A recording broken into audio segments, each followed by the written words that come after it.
On the Iberian Peninsula, there once existed a powerful kingdom, heir to the Roman Empire. Magnificent cities that had once spoken Latin and Germanic tongues now heard a new language from across the sea. In 711, the Visigothic Kingdom of Hispania, weakened by civil wars and power struggles, saw its defences collapse. A Muslim force made up of Arabs and Berbers crossed the Strait of Gibraltar and, in a lightning campaign, swept over the Iberian Peninsula.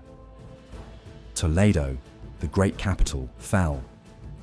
Seville, Córdoba, Zaragoza, one by one, the jewels of the Visigothic crown were captured. To many, it seemed that the story of Christendom on the peninsula had come to an end.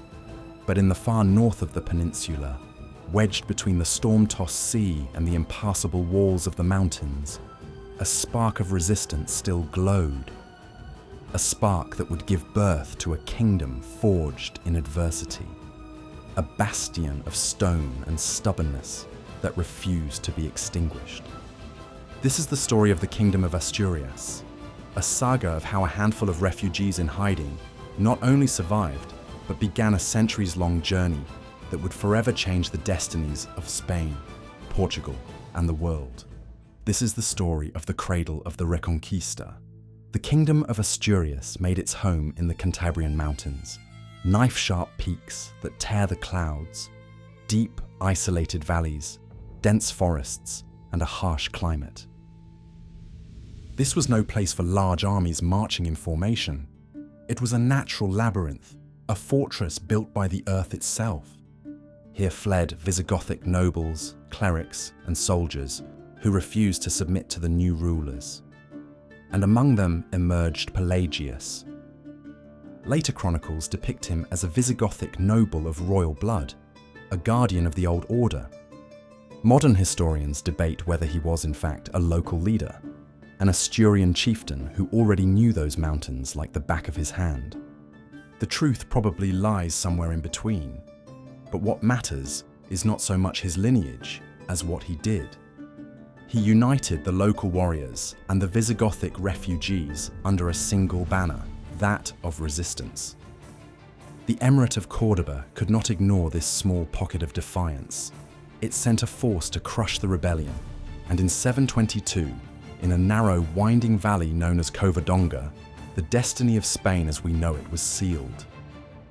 Christian chronicles speak of a miraculous victory in which a small band of Asturian warriors, using the terrain to their advantage, ambushed and annihilated a much larger army. Muslim chronicles, by contrast, minimize the event, describing it as a mere skirmish. But the scale of the battle doesn't matter. What matters is its symbolic outcome. At Covadonga, for the first time, the tide of conquest was checked. The victory, small though it was, sent a powerful message. Resistance was possible. The Emirate, with bigger problems elsewhere in its vast realm, decided that pacifying those inhospitable mountains wasn't worth the effort. And in that gap, in that hesitation, the Kingdom of Asturias was born. Pelagius was acclaimed king or prince and set up his modest court in Cangas de Onís. It was not a realm of palaces and luxury, but a kingdom of survival.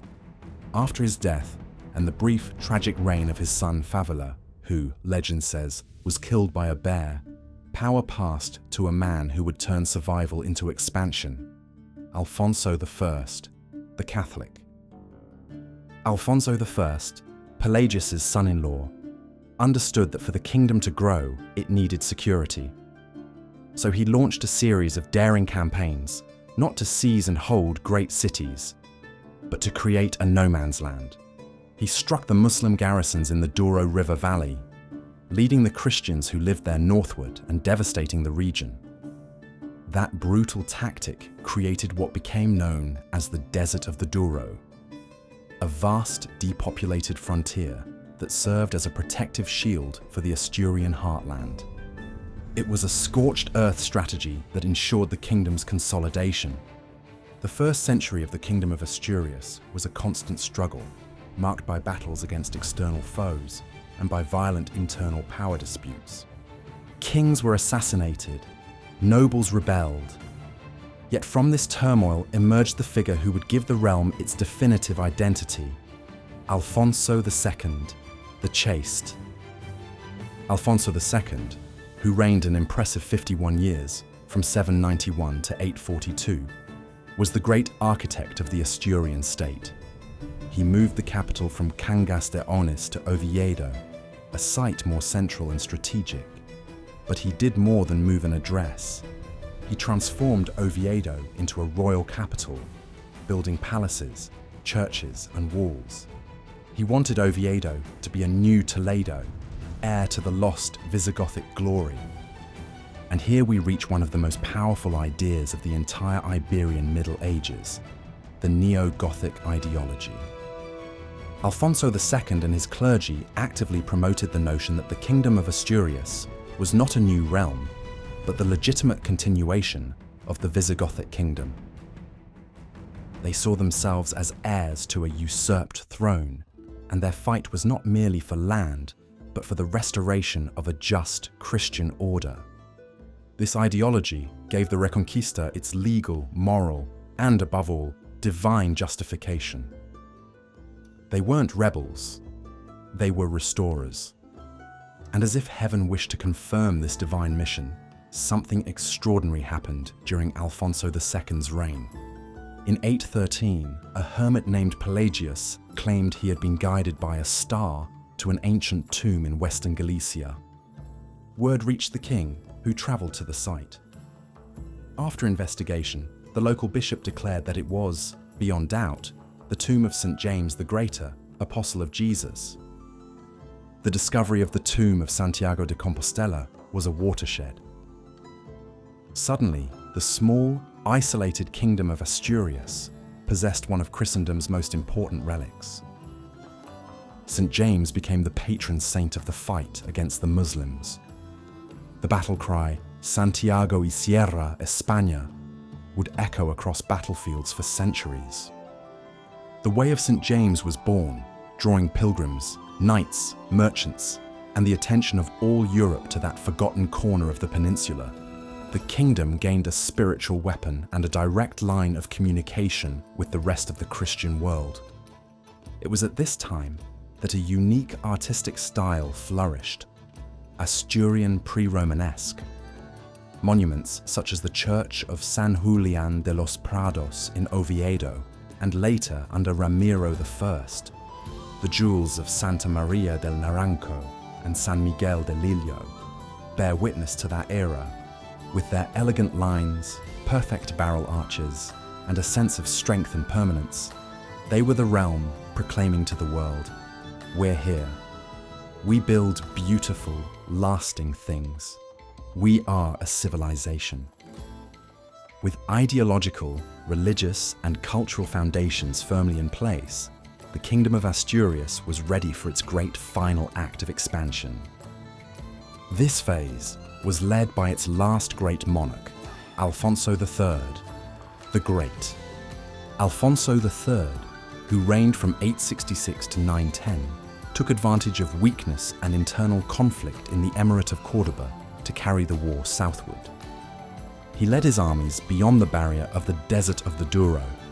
Key cities such as Porto, Coimbra, Zamora, and Simancas were captured and, crucially, repopulated.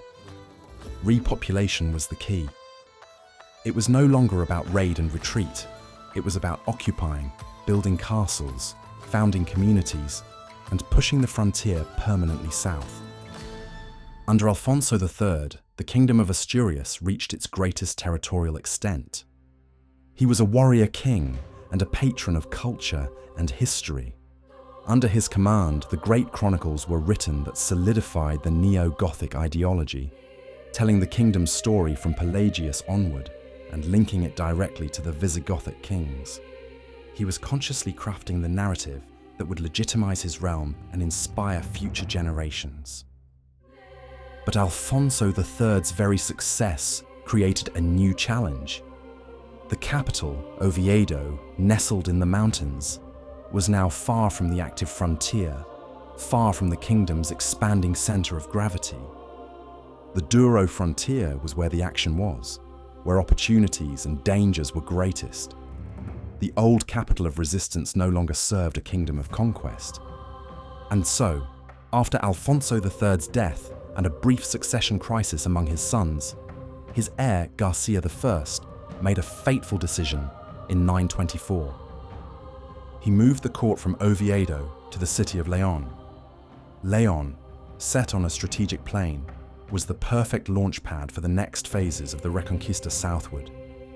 This shift didn't end the Asturian spirit, it evolved it. The Kingdom of Asturias wasn't destroyed, it transformed. It gave way to the mighty Kingdom of León. The seed planted at Covadonga had become a sturdy tree, and now its branches were ready to spread even farther. The Kingdom of León, direct successor to Asturias, continued the expansion. From León would emerge a rebellious, ambitious frontier county called Castile, which would eventually become the peninsula's dominant realm. And from León's bosom would also arise another county, the County of Portugal, which would fight for its independence to become the Kingdom of Portugal. The ideology of restoration, devotion to St. James, and the very notion of Spain as an entity to be reconquered were all forged in the valleys and mountains of Asturias. Modern Spanish identity and Portuguese identity are inextricably linked to that first act of resistance. The story of the Kingdom of Asturias is a powerful lesson in how geography can shape destiny, how ideology can be a weapon as potent as a sword, and how culture can blossom in the most unlikely places.